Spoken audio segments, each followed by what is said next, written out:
सिंधुदुर्ग जिल्ह्यात प्रथमच ओरोस इथं Mahindra first choice multi brand car service workshop Jaitapkar automobiles. आगामी लोकसभा निवडणुकीत विनायक राऊत यांना भाजपा कार्यकर्त्यांचा विरोध आहे। रत्नागिरी सिंधुदुर्ग लोकसभा मतदारसंघ भाजपाला सोडा, अन्यथा लोकसभेला येथे मैत्रीपूर्ण लढत अटळ असल्याचा इशारा भाजपा प्रदेश सदस्य तथा भाजपा माजी जिल्हाध्यक्ष अतुल काळसेकर यांनी दिला। पाहुयात काय म्हणाले Atul Kalsekar. Jaitapkar builders and developers 20 वर्षांपासून गृहस्वप्न साकार करणारं एक नातं विश्वासाचं। लोकसभा निवडणुकीच्या पार्श्वभूमीवर आणि युती झाल्यानंतर कार्यकर्त्यांच्या मनामध्ये असलेला असंतोष या सगळ्या पार्श्वभूमीवर जिल्हाध्यक्ष प्रमोद जठार यांच्या सूचनेनुसार मी जिल्हा सरचिटणीस जयदेव कदम, प्रभाकर सावंत, राजू राऊळ यांच्या समवेत संपूर्ण जिल्ह्याचा दौरा केला। कार्यकर्त्यांच्या भावना समजून घेतल्या। या सगळ्या दौऱ्यामध्ये कार्यकर्त्यांच्या मनामध्ये तीव्र असा असंतोष विनायक राऊत यांच्या उमेदवारीबाबत आहे। विनायक राऊतांच्या बद्दल कार्यकर्त्यांच्या मनात प्रचंड असंतोष आहे। या कार्यकर्त्यांनी अनेक घटना सांगितल्या, म्हणजे दोडामार्ग तालुक्यामध्ये फिरत असताना दोडामार्गचा आमचा चेहरा, दोडामार्गचे आमचे नेते राजन म्हापसेकर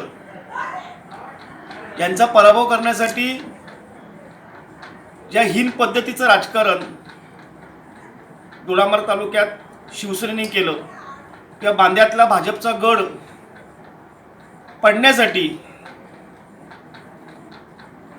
राणेंच्या स्वाभिमान पक्षाबरोबर त्यांनी केलेली युती असेल, किंवा दोडामार्ग पंचायत समितीमध्ये युती झालेली असताना सुद्धा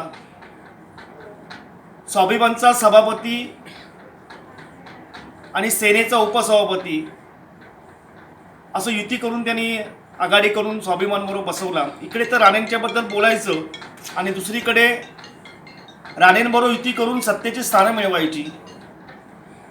नेरूरमध्ये आमचा अत्यंत जुना कार्यकर्ता चारुच देसाई, की ज्यांनी प्रत्येक निवडणुकीमध्ये युतीचं काम केलं, त्याच्या पराभवासाठी केलेला खटाटोप असेल, अशी अनेक उदाहरणं की ज्या कार्यकर्त्यांनी आयुष्यभर युतीसाठी काम केलं, अशा कार्यकर्त्यांच्या निवडणूक मात्र त्या कार्यकर्त्याला पाडण्यासाठी सेना कंबर कसून कामाला लागली होती।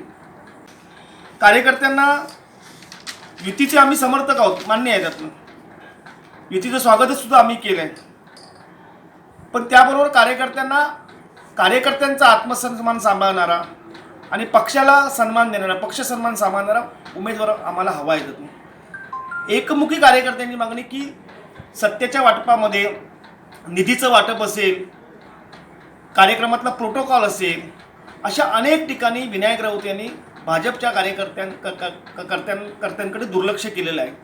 आणि त्या कार्यकर्त्यांच्या मनात विनायक राऊत यांच्याबद्दल प्रचंड असंतोष आहे, की त्यांच्या उमेदवारीला कार्यकर्त्यांना मनात प्रचंड विरोध होतो आहे त्यातून। आणि याबरोबर एक विषय जो आला आहे की या मतदारसंघाचं नेतृत्व करण्यासाठी, प्रतिनिधित्व करण्यासाठी कार्यकर्त्यांना सुरेश प्रभूंसारखा उमेदवार हवा आहे। सुरेश प्रभू केंद्रीय मंत्री असताना गेल्या 4-4.5 वर्षात अनेक गोष्टी या जिल्ह्यावर प्रेम करत असल्यामुळे जिल्ह्यासाठी त्यांनी केल्या आहेत।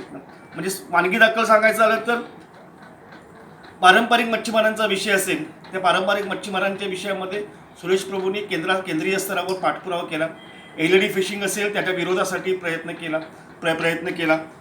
स्थानिक समस्या आहेत वेगवेगळ्या, मालवण नगरपालिकेच्या काही समस्या होत्या, त्या विषयामध्ये सुरेश प्रभू साहेबांनी पाठपुरावा केला। पर्यटनाचा विकास करण्यासाठी अनेक योजना सेंट्रलकडनं आणण्यासाठी विनायक राऊत साहेबांनी प्रयत्न केला। रेल्वेचा विकास करण्यासाठी सिंधुदुर्ग रत्नागिरीमध्ये सगळ्यात जर कोणाचा वाटा असेल तर तो सुरेश प्रभू साहेबांचा वाटा आहे।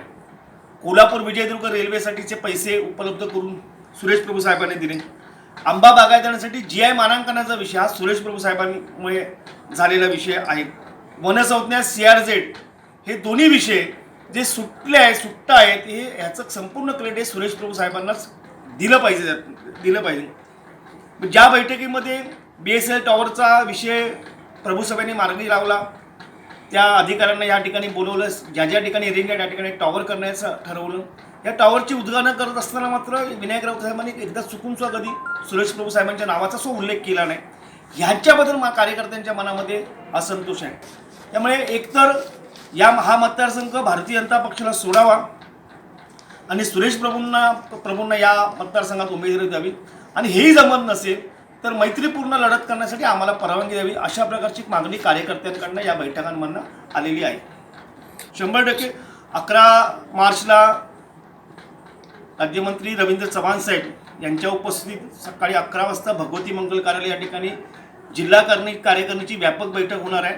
आणि त्याच्या अगोदर 9:30 ते 10:30 या वेळेमध्ये जिल्हा कोर कमिटीची मिटिंग कणकवली येथे होणार आहे. या मिटिंगमध्ये ह्या सगळ्या कार्यकर्त्यांच्या भावना आम्ही रवींद्र चव्हाण साहेबांपर्यंत ठेवणार आहोत.